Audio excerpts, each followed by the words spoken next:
السلام علیکم ورحمۃ اللہ وبرکاتہ. آپ دیکھ رہے ہیں وباگ ٹائمز. میں ہوں محمد غفران ندوی. انڈیا کی حکومت نے مساجد، مدارس اور درگاہوں جیسے مسلمانوں کے مذہبی اور خیراتی اثاثوں کو کنٹرول کرنے والے وقف بورڈ کے قانون میں ترمیم کا اعلان کر دیا.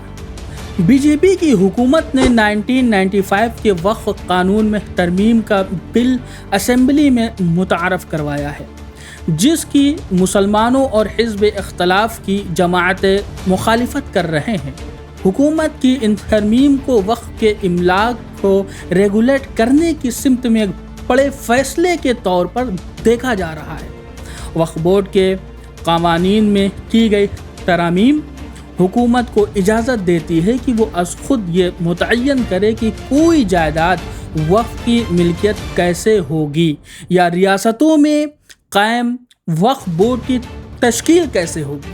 وقف املاک کا معاملہ حالیہ برسوں میں بی جے پی اور دائیں بازو کے ہندو رہنماؤں کے لیے اہم موضوع رہا ہے. مجوزہ ترامیم کے بارے میں بات کرتے ہوئے بی جے پی رہنما پریم شکلا کا کہنا تھا، وقف بورڈ کے پاس 50 ممالک کے رقبے سے زیادہ اراضی ہے، اس لیے اس لینڈ جہاد کو روکنے کے لیے حکومت ایک قانون لے کر کے آ رہا ہے. تاہم اپوزیشن جماعتوں نے اس اقدام کی شدید مخالفت کی ہے. پرانا وقف قانون کیا تھا؟ وقف ایکٹ پہلی بار 1954 میں پارلیمنٹ میں پاس کیا تھا، بعد میں اسے منسوخ کر کے 1995 میں ایک نیا وقف ایکٹ منظور کیا گیا تھا، جس کے تحت وقف بورڈ کو مزید اختیارات حاصل ہو گئے تھے. اب جا کر کے 2013 میں اس ایکٹ میں مزید ترمیمات کی گئیں، جس کے تحت وقف بورڈ کو لوگوں کی طرف سے وقف کی گئی جائیداد کو وقف جائیداد کے طور پر نامزد کرنے کا اختیار دیا گیا. یہ اکثر کہا جاتا ہے کہ ایک بار وقف کی گئی جائیداد ہمیشہ کے لیے وقف بورڈ کی جائیداد ہو جاتی ہے، لیکن ایسا ہرگز نہیں ہے. سرکاری اعداد و شمار کے مطابق انڈیا میں وقف بورڈ کے پاس 8,72,000 ایکڑ سے زیادہ زمین ہے. کہا جاتا ہے کہ انڈیا میں ریلوے اور وزارت دفاع کے بعد سب سے زیادہ جائیداد وقف بورڈ کی ملکیت میں ہے. انڈیا کی مختلف ریاستوں میں 32 وقف بورڈ ہیں، جن میں شیعہ اور سنیوں کے خصوصی وقف بورڈ بھی شامل ہیں. رہی بات کیا، لیکن اتنے وسیع پیمانے پر جائیداد ہونے کے باوجود بھی مبینہ بدعنوانی کی وجہ سے وقف بورڈ کو محض 200 کروڑ روپے کی آمدنی ہوتی ہے، جس پر مسلم تنظیموں نے پہلے بھی تنقید کی تھی اور شفافیت کا مطالبہ بھی کیا تھا. حکومت وقف قانون میں کیا تبدیلی لانا چاہتی ہے؟ یہ ایک سوال ہے. حکومت وقف قانون میں کیا تبدیلی لانا چاہتی ہے؟ وقف بورڈ کے پرانے قانون میں تقریباً 3 درجن تبدیلیاں تجویز ہوئی ہیں، جنہیں ناقدین نے مسلمانوں کے حقوق چھیننے کے مترادف قرار دیا ہے. تجویز کردہ تبدیلی ضلع کلکٹر کو اختیار دیتی ہے کہ وہ فیصلے کر سکے کون سی جائیداد وقف کی ہے اور کون سی سرکاری زمین ہے.